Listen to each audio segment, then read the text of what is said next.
ஸ்ரீ குருப்யோ நமக. குருர் பிரம்மா குருர் விஷ்ணுர் குருர் தேவோ மகேஸ்வரக குரு சாட்சாத் பரம் பிரம்ம தஸ்மை ஸ்ரீ குரவே நமக. சதாசிவசமாரம்பாம் சங்கராச்சாரிய மத்தியமாம் அஸ்மதாச்சாரிய பர்யந்தாம் வந்தே குரு பரம்பராம். குரவே சர்வலோகானாம் விஷஜே பவரோகிணாம் நிதயே சர்வவித்யானாம் தட்சிணாமூர்த்தயே நமக. ஸ்ருதிஸ்மிருதிபுராணானாம் ஆலயம் கருணாலயம் நமாமி பகவத்பாதம் சங்கரம் லோகசங்கரம். सदात्मध्याननिरतं विषयेभ्यः पराङ्मुखं नौमि शास्त्रेषु निष्णातं चन्द्रशेखरभारतीं. विवेकिनं मगाप्रज्ञं धैर्यौधार्यक्षमानिधिं सदा अभिनवपूर्वं तं विद्यातीर्थगुरुं भजे. भारतीकरुणापात्रं भारतीपदभूषणं भारतीपदमारूढं भारतीतीर्थमाश्रये. विद्याविनयसम्पन्नं वेदरागं विवेकिनं वन्दे वेदान्ततत्त्वज्ञं विदुशेखरभारतीम्. அனைத்து பெரியோர்களுக்கும் நீலாயதாட்சிகுமாரின் நமஸ்காரங்கள். பிரதி குருவாரம் நம்ம சிங்கேரியில் சங்கரை பத்தி கேட்டு இருக்கோம். குருநாதரோட பேரருள்ள இந்த காவியத்தின் நூலாசிரியர் திரு கே நாராயணசுவாமி அவர்கள். இவர் எழுதிய புத்தகத்தின் ஒவ்வொரு வரிகளையும் நாம் அனுபவிச்சு கேட்டு இருக்கோம். பிரதி குருவாரத்திலையும் போன வாரத்தின் தொடர்ச்சியை தான் தொடர்ந்து கேட்க போகிறோம். 81வது வாரமாக வித்யாரண்யரை போல மற்றொரு சத்குருவான ஸ்ரீ சச்சிதானந்த சிவா அபினவ நரசிம்ம பாரதி மகாசுவாமிகள் விற்த்தாந்தம் கேட்டோம் இல்லையா? இப்போ மறுபடியும் வித்யாரண்ய மகாசுவாமிகளை தான் தொடர்ந்து செல்ல போறோம். ஸ்ரீ பாரதி தீர்த்த மகான். நாம வெகு காலமாக ஸ்ரீ வித்யாரண்ய மாமுனிவரையே பின்பற்றி சென்று கொண்டிருந்து விட்டோம் இல்லையா? இப்போது மீண்டும் சிங்கேரிக்கே சென்று அங்க 11வது பீடாதிபதியாக இருந்த ஸ்ரீ பாரதி தீர்த்த சுவாமிகளை தரிசிக்கும் பாக்கியம் நமக்கு கிடைச்சிருக்கு. அதோடு விஜயநகர சாம்ராஜ்யாதிபதியாக 8 திக்கிலும் சென்று வெற்றி வாகை சூடியிருந்த ஹரிஹர மகாராஜனை பின்தொடர்ந்து செல்லும் வாய்ப்பும் நமக்கு இப்போ கிடைச்சிருக்கு. பட்டாபிஷேக காலத்துல ஸ்ரீ வித்யாரண்யருக்கு சமர்ப்பணம் செய்த விருதுகளை அவருடைய உத்தரவின்படி சிங்கேரிக்கு எடுத்து சென்று அவருடைய குருநாதரான ஸ்ரீ வித்யாதீர்த்தரின் முன் சமர்ப்பிப்பதற்காகவும் அங்கேயே விஜயோத்சவத்தை நடத்தி அவருடைய ஆசிகளை பெற்று வருவதற்காகவும் சிங்கேரியை நோக்கி யாத்திரை செய்து கொண்டிருந்த ஹரிஹரராஜனை தொடர்ந்து செல்லும் வாய்ப்பு நமக்கு இப்போ கிட்டே இருக்க. கிபி 1336ஆம் ஆண்டுல விஜயநகர சாம்ராஜ்யம் ஸ்தாபிக்கப்படுறது. அதற்கு பிறகு 10 ஆண்டுகள் கழித்து கிபி 1346ஆம் ஆண்டுல தான் ஹரிஹரராஜனால சிங்கேரிக்கு செல்ல முடியாது. சிங்கேரி கஷேத்திரத்தை அடைய சிறிது தூரம்தான் பாக்கி இருக்கும் போது ஒரு நதிக்கரையை பார்த்தவுடன் ஹரிஹரராஜன் தன்னோட பரிவாரத்தை அங்கேயே தங்கும்படி ஆணைய பிறப்பிக்கிறான். உடனே தன்னுடைய சகோதரர்கள் கம்பனன், புக்கன், மாதப்பன், முத்தப்பன் இவாள் எல்லாரையும் அழைச்சு ஆலோசனை நடத்துறான். சகோதரர்களே, இங்கிருந்து ஒரு 4 நாழிகை பிரயாணம் செய்தால் சிங்கேரியை அடைந்து விடலாம். அது நம்முடைய குருநாதரின் ஆசிரமம் உள்ள தபோவனம். அங்கே வசிப்பவாள்லாம் அமைதியாக தவம் சென்றிருப்பா. அதனால நாம இவ்வளவு பெரும் பரிவாரத்தோட படையோட திடீர்னு அங்க செல்லுவது சரி கிடையாது. நம்முடைய சைன்யம் இங்கேயே தங்கி இருக்கட்டும். நம்மில் முக்கியமானவர்கள் மட்டும் சில வீரர்களை அழைச்சுண்டு மேலே செல்வோம். ஸ்ரீ வித்யாதீர்த்தரின் சந்நிதியில சமர்ப்பணம் செய்ய வேண்டிய பிரிதுகளை பல்லக்கில வச்சுண்டு பக்தியோட எடுத்துட்டு செல்வோம். நம்முடன் யாத்திரையாக வந்திருக்கும் வேத பிராமணர்கள் முன்னால செல்லட்டும் அப்படின்னு ராஜன் சொல்றான். அந்த யோஜனைய சகோதரர்களும் ஆமோதிக்கிறார். ஸ்ரீ வித்யாரண்யர் எனக்கு பட்டம் சூட்டி 10 ஆண்டுகள் கழிச்சுடுத்தும். அவருக்கு நாம் சமர்ப்பித்த பிரிதுகள் முதலியவற்றை இவை எமக்கு உகந்தவை அல்ல. தட்சிணாம்நாய பீடாதிபதியான என் குருநாதரை இவற்றை அங்கீகரிக்க கூடியவர் ஆகையால் இவற்றை சமர்ப்பித்து அவரை தரிசனம் செய்து அவருடைய ஆசியை பெறுவாயாக என்று ஆக்கையிட்டு விட்டு ஸ்ரீ வித்யாரண்யர் வடநாட்டை நோக்கி சென்று விட்டார். அதன் பிறகு இந்த 10 ஆண்டுகளாக நான் பல யுத்தங்களை செய்ய வேண்டியிருந்தது, பல ராஜாங்க விஷயங்களை கவனிக்க வேண்டியிருந்தது. எப்படியோ ஸ்ருங்கேரி யாத்திரை இத்தனை காலதாமதமாக நடப்பதை பற்றி நான் மிகவும் சங்கோச்சப்பட்டு கொண்டிருந்தேன். தவத்தில் ஆழ்ந்திருக்கும் தம் குருநாதரை இப்போது கட்டி காப்பாற்றுபவர் ஸ்ரீ பாரதி தீர்த்தர். அவர் நம்மை பிரியத்துடன் நேசிப்பவர். நிச்சயமாக முதலாக அவரை தரிசனம் செய்யும் போது நம்மேல் அன்பை பொழிவார். இந்த எண்ணமே என் சங்கோஜத்தை குறைத்து மிகுந்த உற்சாகத்தை அளிக்கிறது அப்படின்னு குதூகலத்தோட சொல்றான் அந்த ஹரிஹர மன்னன்.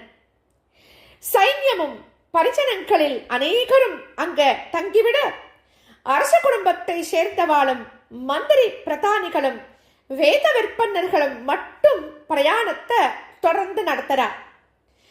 இயற்கை அழகு மண்டியிருந்த அந்த எளிமையான சுற்றுச்சூழல் ஹரிஹர மன்னனுக்கு மனசாந்தியை ஏற்படுத்துறது.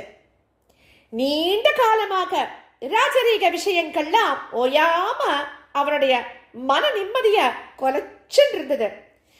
எப்பொழுது பொழுது போயிற்று, எப்பொழுது பொழுது புலர்ந்தது அப்படின்னு கூட அறியாம ராஜாங்க விஷயங்களை கவனிச்சு கொள்ள வேண்டி இருந்தது. இப்போ ஸ்ருங்கேரிய நெருங்க அலைப்பாய்ந்து கொண்டிருந்த அவனுடைய மனம் அமைதியடைய தொடங்கியதை உணர்ந்துகிறான் அந்த ராஜன். அவன் உள்ளத்துல சாந்தி குடியேறியதையும் உணர்ந்துகிறான். ரொம்ப உற்சாகத்தோட நம் குருநாதர்களின் சாநித்திய விசேஷத்தை இவ்வளவு தொலைவில் இருக்கும் போதே நாம் அனுபவிக்க முடிவதை உணர்கிறீர்களா அப்படின்னு மீண்டும் மீண்டும் கேட்கிறான் அந்த ராஜன். மற்றவாளும் பதில் சொல்றா, ஆம் உணர்ந்து கொள்கிறோம் அப்படின்னு மகிழ்ச்சியோட பதில் சொல்லிண்டே வராவாளும். அவனுடைய நிழல் போலவே எப்போதும் உடன் இருந்த சகோதரன் புக்கராயன் சொல்றான், ஆமாம் அண்ணா, நம்முடைய குருநாதர்கள் உலகத்திலிருந்து விலகி இந்த வனப்பிரதேசத்தில் மௌன சீடர்களாக தவம் செய்கிறார்கள். அந்த தவத்தின் புண்ணிய பலனை உலக சேமத்திற்கு கொடுத்து விடுகிறார்கள். அப்படித்தான் இல்லையா அப்படின்னு கேட்கிறான் அவன். ஹரிஹரராஜனும் பதில் சொல்றான், ஆம் தம்பி, அவர்கள் உலகத்திலிருந்து விலகி இருக்கும் தியாகிகள். உலக விஷயங்களுடன் நேரடியாக சம்பந்தம் வைத்துக் கொள்ள மாட்டார்கள். யாரோ சிலரை தேர்ந்தெடுத்து அவர்கள் மூலம் தம் தவப் பயனை உலக நன்மையின் பொருட்டு பிறருக்கு கொடுத்து விடுவார்கள். நம்முடைய வெற்றிகளுக்கு அவர்களுடைய அனுக்கிரக பலமே காரணம். நம்முடைய ஆட்சியை செவ்வனே அமைத்து மக்களையும் சனாதன தர்மத்தையும் நாம் காப்போம் அப்படிங்கிற நம்பிக்கையுடன் தான் அனுக்கிரக பலத்தை நமக்கு கொடுத்துள்ளார்கள். நாம் உண்மையிலேயே மிக மிக பாக்கியசாலிகள். அந்த நம்பிக்கை வீண் போகாமல் ஜாக்கிரதையாக செயல்படணும் அப்படின்னு சொல்றான் அந்த ராஜன். அந்த நேரத்துல அவர்கள் ஒரு மேடான இடத்திற்கு வந்து சேர்ந்துட்டார். அங்கிருந்து ஸ்ருங்கேரியும் மடத்தின் வளாகமும் அவளுக்கு தென்படுறது அவ கண்களுக்கு. அந்த இடத்தில் அரசனும் மற்றவர்களும் தங்கக்கூடிய வகையில கூடாரங்கள்லாம் அமைக்கப்பட்டிருக்கு அந்த இடத்துல. அந்த சமயத்துல உடனே ஹரிஹரராஜன் தன்னுடைய பிரதான மந்திரிய அழைக்கிறான். அழைச்சு, மகா மந்திரி அவர்களே, இப்போது நீங்களும் நம்முடைய பிரதம புரோகிதரும் ஜெகத்குருவின் தரிசனத்திற்கு செல்லணும். ஸ்ரீ பாரதி தீர்த்தரின் தரிசனம் எப்போது கிடைக்கிறதோ அதுவரை காத்திருக்கணும். அது கிடைத்தவுடன் பல சமர்ப்பணம் செய்து தங்களுடைய பக்தன் ஹரிஹரன் தன் சகோதரர்களுடன் தங்களுடைய தரிசனத்திற்காக வந்து ஊருக்கு வெளியே காத்திருக்கிறான். தங்களுடைய சௌகரியத்தையும் உத்தரவையும் அறிந்து கொள்ள மிகவும் ஆவலோடு இருக்கிறான் என்று விஞ்ஞாபனம் செய்து கொள்ளுங்கோ. பரிவாரங்களை வெகு தூரத்துல நிறுத்தி வைக்கப்பட்டிருப்பதையும் ஒரு எளிமையான பக்தன் தன் குருநாதரை தரிசனம் செய்ய எப்படி வருவானோ அதே போல நானும் வர உத்தேசித்துள்ளேன் அப்படிங்கிறதையும் ரொம்ப பணிவோட அவருக்கு தெரிவிச்சு விடுங்கோ. மேலும் அவர் கேட்கக்கூடிய கேள்விகளுக்கு உண்மையான பதில் எதுவோ அந்த பதிலை கொடுங்கோ அப்படின்னு சொல்லி அவ 2 பேரையும் அனுப்பி வைக்கிறான் அந்த ராஜன். முக்கிய மந்திரியும் பிரதம புரோகிதரும் குருநாதரை தரிசித்து விட்டு திரும்பி வர வெகு நேரம் ஆகிடுத்து. சூரியன் அஸ்தமித்து இருளை சூழ்ந்துடுத்து. ஆனாலும் அரசன் நீர் கூட அருந்தாமல் அவர்கள் வருவதை எதிர்நோக்கி காத்துருக்கான். வாயிற்போக்கன் ஓடி வந்து சொல்ல அவன் பின்னாலேயே அவர்களும் கூடாரத்திற்குள் நுழைஞ்ச போது மன்னன் தன்னுடைய ஆசனத்தை விட்டு எழுந்து நின்று 2 கைகளையும் கூப்பிக்கிறான். ஹே ராஜன், ஸ்ரீ பாரதி தீர்த்த சுவாமிகள் எங்களை மிகவும் பிரியமாக வரவேற்று மிருதுவாக பேசினார். நீங்கள் குடும்ப சமேதராகவும் மந்திரி பிரதானிகள் புரோகிதர்கள் சகிதம் குரு தரிசனத்திற்கு வந்திருப்பதை கேட்டவுடன் மிக மகிழ்ச்சி அடைந்தார். நாளை காலையில் சூரியோதயம் ஆகும் வேளையில் புறப்பட்டு 4 நாழிகை முடியும் தருணத்தில் மடத்தின் வளாகத்திற்குள் வந்து சேரும்படி உத்தரவு அளித்துள்ளார். மடத்தின் மிக மதிப்பிற்குரிய அதிதிகளாக தங்கியிருந்து மடம் தனக்கு இயன்ற அளவில் செய்யக்கூடிய சத்காரத்தை ஏற்றுக்கொள்ளுமாறு தெரிவிக்க சொன்னார் அப்படின்னு பிரதான மந்திரி சொல்றார். அந்த செய்தி ஹரிகரராஜனுக்கு மிகவும் மகிழ்ச்சி அளிக்கிறது. நமக்கும் தான் இல்லையா? மறுநாளைக்கு விடையற் காலை பொழுது கிழக்கே அருணோதயம் ஆகின்றிருக்கான். அந்த நேரத்துல விஜயநகர சாம்ராஜ்யாதிபதி தன் சகோதரர்களுடன் முக்கியமான பிரதானிகளுடன் புரோகிதர்களுடன் புறப்பட்டு பாதசாரியாக குருநாதர்களின் தரிசனத்திற்காக கிளம்புறான். நெற்றியிலும் கைகள் மார்பு போன்ற இடங்களிலும் விபூதி பூச்சுகளும் கழுத்தில் ஒரே ஒரு ருத்ராட்ச மாலையை தவிர வேறெந்த அணிகலன்களும் இல்லை. வெண்குடை பாதரட்சைகள் இல்லை. குருநாதருக்கு சமர்ப்பணம் செய்ய வேண்டியவை பட்டுக்களால் போர்த்தப்பட்டு பல்லக்கில வச்சு எடுத்து செல்லப்படுறது.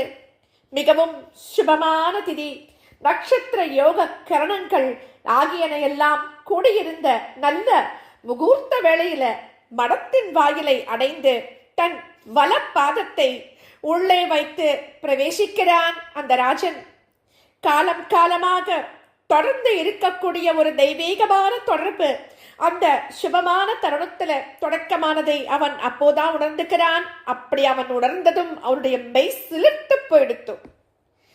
நறுமணம் கமழும் மலர்களை தரும் செடிகளுடன் கூடிய மலர் தோட்டங்கள், ஆங்காங்கு சிறு சிறு பர்ணசாலைகள், ஸ்ரீ சாரதாம்பாளின் திவ்ய சந்நிதியை உள்ளடக்கிய சிறு ஆலயம், சற்று தொலைவில் விஸ்தாரமாக படர்ந்து இருந்த மலர்பாங்கில் தெள்ளிய நீருடன் ஓடிக்கொண்டிருந்த துங்கா, வெகு தூரத்தில் கண்ணுக்கு எட்டிய மட்டும் ஓங்கி வளர்ந்திருந்த மரங்களுடன் கூடிய காடுகள், எல்லாத்தையும் மன்னன் ஒரு நொடியில கண்டுவிட்டான். உண்மையிலேயே சிங்கேரி ஒரு தபோ பூமிதான். சுற்றிலும் ஆங்காங்கே இருந்த கிராமங்களிலிருந்து வந்த வேத விற்பனர்களின் ஒரு சிறு குழு பூர்ண கும்பத்துடன் மன்னனை எதிர்கொண்டு அழைக்க வந்துட்டா. அவர்களில் அநேக சோபன அக்ஷதை நிறைந்த தட்டுக்களை ஏந்திருக்கா. சூரிய பகவானையும் வருணனையும் மற்ற தேவதைகளையும் போற்றும் ரிக்வேத மந்திரங்களையும் ஓதி அந்தணர்கள் அரசனின் சிரத்துல அக்ஷதையை தூவி ஆசி கூர்றா. அப்போது அரசன் பவ்யமாக தன்னுடைய சிரத்தை தாழ்த்தி கைகூப்பி அந்த வைதீக அர்த்தனாலை எல்லாம் வணங்குகிறான். இனி தொடர்ந்து அடுத்த வாரம் கேட்கலாம். ஸ்ரீ சத்குரோ பாகி, ஸ்ரீ சத்குரோ பாகி, ஸ்ரீ சத்குரோ பாகி.